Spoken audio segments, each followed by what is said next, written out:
திரிபுர சுந்தரி சமேத தீயாடியப்பர் எனும் விக்னேஸ்வரர் ஆலயம் காட்டுப்பள்ளி. திருச்சிற்றம்பலம்.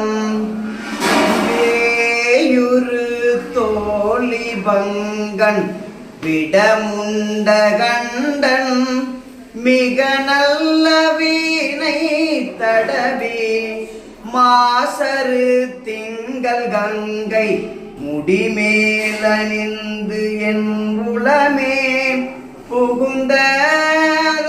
புகுந்ததனார் ஞாயிறு திங்கள் செவ்வாய் புதன் வியாழன் வெள்ளி சனி பாம்பு இரண்டும் உடனே ஆசரு நல்ல நல்ல அவை நல்ல நல்ல அடியாரவர்க்கு மிகவே அடியாரவர்க்கு மிகவே. திருச்சிற்றம்பலம்.